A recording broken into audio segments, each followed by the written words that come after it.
Halo guys, nama gue Stam dari StepTech dan ini highly requested ya. Kalian pengen banget gue nge-review si HP ini nih, LG V60 lagi. Akhir tahun kemarin gue udah review, sekarang ini kita bakal review lagi karena menurut gue sih ini HP gak akan mati ya. Tapi makin langka dicari, HP ini menurut gue sih masih amazing banget di tahun 2025. Jadi kenapa sih langka? Harganya gimana? Harganya unfortunately naik ya. Jadi kalau misalnya kita cari di online shop, gue dapet ini di harga 2,6 juta di Gona City Sale. Jadi di tempat yang gue belinya sama kayak waktu itu. Tahun kemarin gue beli 2,4, sekarang gue beli di 2,6. Naik 200 ribu sayangnya ya. Ini yang varian single SIM lagi. Jadi ya, kalau misalnya kalian mau beli HP ini, gue tetap taruh link di deskripsi. Semoga pas video ini naik masih ada ya, masih ada barangnya. Anyway, kalau misalnya kalian mau semua yang ada di video ini dari wallpaper dan HP udah ada di deskripsi. Spek sendiri gue bakal taruh sini, kalian bisa pause aja ya, pasti udah tau lah speknya seperti apa. Oke, langsung aja kita unboxing si box khasnya Golden City Sale seperti ini. Boxnya dari dulu sampai sekarang nggak berubah, dan gue beli warna biru. Terus sambil kita unboxing, gue mau bahas kenapa HP ini gak mati-mati. Karena menurut gue sih ini HP LG V Series yang paling peak banget di harganya ya. Sekarang 2 jutaan dan even harganya masih sama dari tahun kemarin, ini masih ngasih value yang bagus banget. Dari Hi-Fi Quad Deck, layarnya yang bagus, terus dia pakai chipset yang tahan lama banget, Snapdragon 865 ya, itu chipset yang sangat awet. Dan kameranya juga ini sampai sekarang pun masih oke karena setupnya masih dipakai di zaman sekarang. Dia triple kamera ya. Setupnya tuh main, ultrawide, dan telefoto. Jadi masih awet banget seperti itu. Ditambah lagi dengan build quality LG, ini kokoh banget dan baterainya cukup besar. Jadi walaupun makin tahun makin degradasi baterainya, tapi masih cukup tahan lama. Ya personal sih, gue rekomen banget HP ini. Gak itu juga kan, HP ini dia emailnya tuh email rewrite permanen, jadi kalian gak usah worry bakal keblok, bebas reset juga. Aman banget lah ya HP ini tuh. HP limbah paling aman deh kayaknya. Paling komplit juga fiturnya. Panasan ini HP laku banget dan gampang habis. So, kita lihat aja untuk kondisinya. Gue sih beli yang super mulus, harusnya sih nggak ada masalah ya. Dan HP ini juga masih menjadi HP terbaik nomor 1 untuk kalian para audiophile.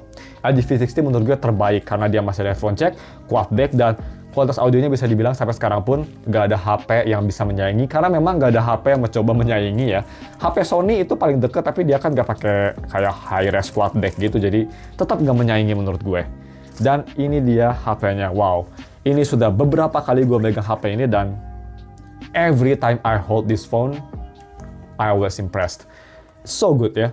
Warna biru, bagus banget, dan hal yang gue suka dari HP ini juga, yang HP sekarang makin hari makin tai, kamera bump-nya ini pretty much nggak ada ya. Tipis banget, nggak ada kamera bump, jadi kalau di flat area dia nggak bakal ada wiggle sama sekali.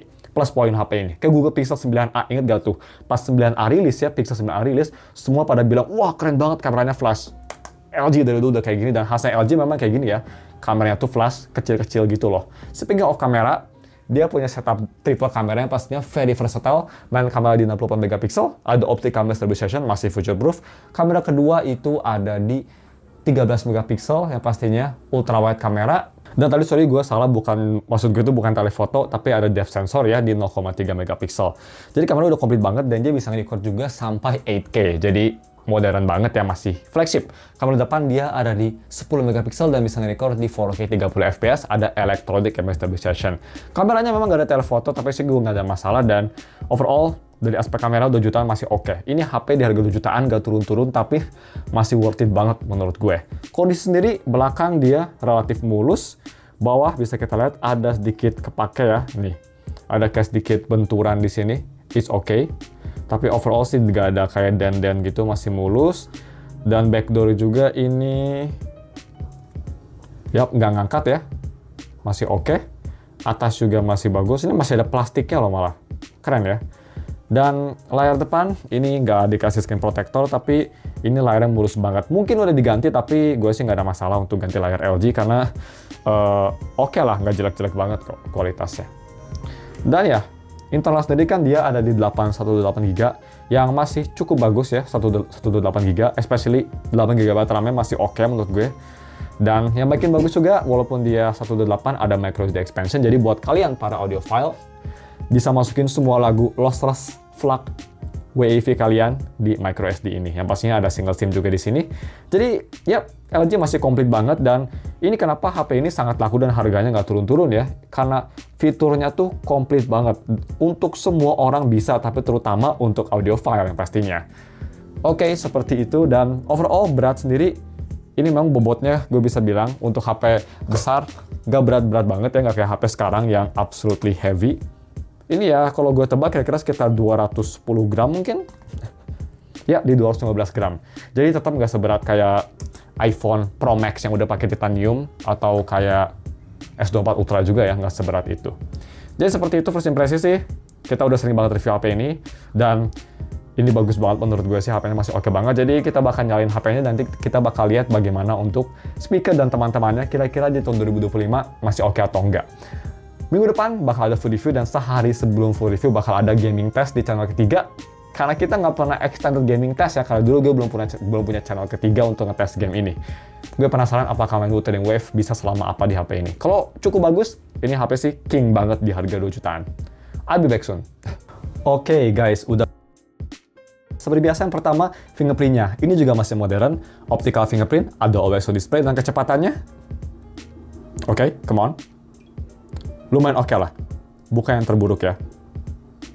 Butuh waktu sekitar 1 detik lebih, tapi at least dia bisa nge-scan dengan baik, dan ini tangan gue lagi kering juga. Masih bisa nge-scan walaupun agak lama. Lumayan oke, tapi memang penempatannya seperti biasa, ini HP Jepang tapi kayak HP Cina, di bawah banget ya. But yeah, it's okay. Untuk versi Android sendiri, kalau misalnya kita ke setting dan kita ke sistem, ini kalau kita ke about phone, dia itu di Android 11. Ya, well, unitnya tuh unik ya, ada yang Android 12, ada yang Android 11, ini pasti di Android 11, yang memang udah lumayan lama untuk zaman sekarang, tapi sih at least semua aplikasinya masih support. Dan untuk gue sendiri, kalau misal kalian pakai ini untuk audio file atau sedikit gaming, foto gitu ya, bukan HP utama, ini sih nggak bakal jadi masalah ya. Dan yang nggak bakal jadi masalah juga dari experience day to day-nya.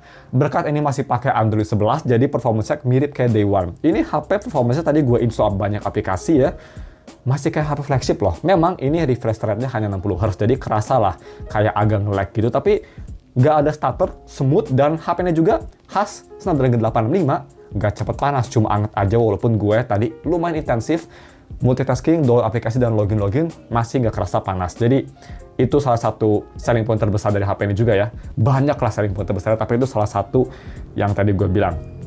Terus untuk DRM info, buat yang penasaran, DRM info sendiri, dia ini ada di White Color Gamma True Nice HDR10+, karena ini kan layar X flagship, terus sudah di Widefine L1. Untuk full brightness sendiri, HP ini juga nggak kalah ya, bisa cukup terang, bisa kita lihat, nggak seterang HP zaman sekarang, even dibanding sama HP mid-range, tapi udah cukup terang. Dan yang nggak kalah bagusnya, haptiknya juga cukup oke, gue bisa bilang.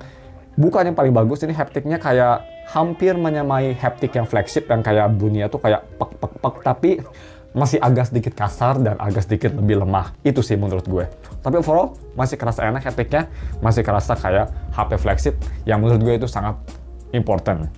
Untuk display sendiri juga ini kualitasnya bagus banget sih. Gue tadi coba nonton gitu ya, coba nonton video, masih oke banget. Ini lagi di-update, jadi kita nggak bisa buka YouTube. Nanti ya kalau udah selesai di-update. Tapi overall, ini untuk nonton video gitu, masih oke banget lah. Gambarnya masih bagus, dan ini kayak Samsung gitu layarnya ya, walaupun pakai LG OLED. Enak dilihat, vibrant, view angle bagus banget, dan masih kayak HP flagship lah, nggak kayak HP mid-range gitu loh AMOLED-nya. Ini masih bagus kerasanya. Cuma memang bisa kita lihat, di tahun 2025 bezel memang kerasa sangat tebal ya, kayak iPhone XR, iPhone 11 gitulah. Tapi wajar lah, banyak orang-orang cloud chaser pun yang masih pakai iPhone 11 kan. Ini sih masih kalah. Ini sih masih jauh lebih menang ya layarnya dibanding sama iPhone 11 gitu-gitu. Jadi ya, 2 jutaan tapi masih bagus kok layarnya. Cuma memang yang agak sedikit udah lumayan ketinggalan, terutama dari masalah storage speed. Ini UFS-nya masih UFS lama, bukan 4.0 atau 3.0. Jadi kalau installing aplikasi memang atau updating kerasa lama ya, kayak HP 3 jutaan lah zaman sekarang ibaratnya. Wajar lah ya. Flash zaman sekarang sih cepet-cepet kalau masalah gitu, ini udah mulai kerasa umurnya, tapi itu aja.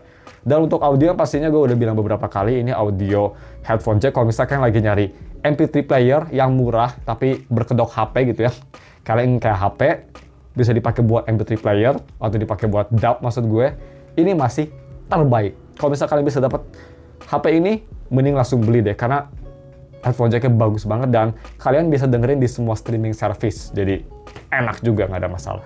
Itu sih kenapa gue suka banget HP ini, versatile sekali. Dan gue mau bahas bagaimana untuk si kamera quality-nya aja yang terakhir ya.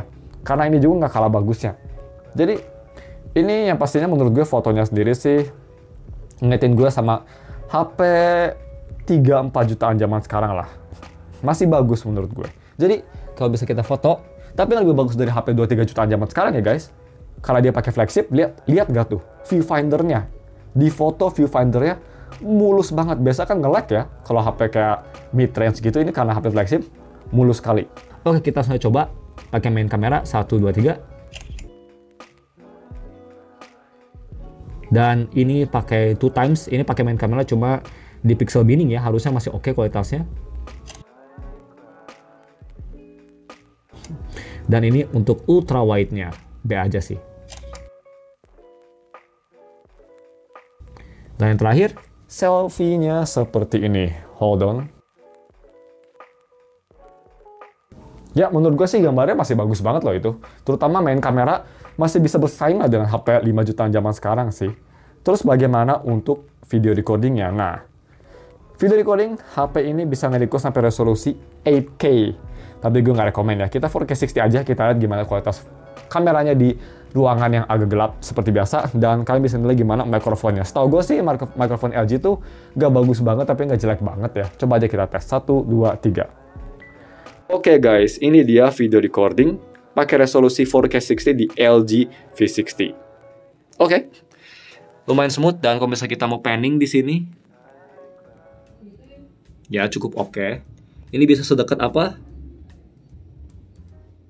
Segini ya. Yap, masih lebih bagus dari iPhone sih ya pastinya. iPhone focus distance main kameranya jelek banget. Dan untuk noise test, ya noise-nya lumayan banyak lah, wajar. Dan kita nggak bisa ganti ke ultra wide ya. Maximum zoom, dia bisa di 10 kali. Oke, pretty good. Dan seperti itu kualitasnya, langsung aja kita balik ke main kamera studio ini. Oke, jadi untuk video recording seperti itu, lumayan bagus ya menurut gue. HP 2 jutaan, kalau kalian pakai buat video recording, ini sih masih bagus ya kualitasnya. Buat kalian yang ingin content creating, tapi budgetnya dikit, tapi ingin bisa segala gitu ya. Baterainya badak, layarnya bagus, kameranya bagus. Ini HP masih gila banget sih value-nya menurut gue. Sayang ya, LG udah hengkang, atau udah bangkrut divisi HP-nya. Jadi, overall, first impresi di video ini bukan first impresi ya. First impresi untuk 2025 gitu. HP ini masih oke banget, dan harganya memang sayangnya nggak turun sampai 1 juta ya. Kalau ini sampai turun 1 juta sih gila banget value-nya. Ini masih 2 jutaan, tapi menurut gue sih masih worth it banget untuk dibeli. Tapi untuk lebih detailnya, seperti biasa konklusinya minggu depan untuk review. Sekarang cuma segitu aja videonya. Thank you for watching, dan ketemu lagi minggu depan untuk gaming test HP ini yang gue lumayan excited dan for review-nya. Jangan lupa like dan subs. We'll see you next week.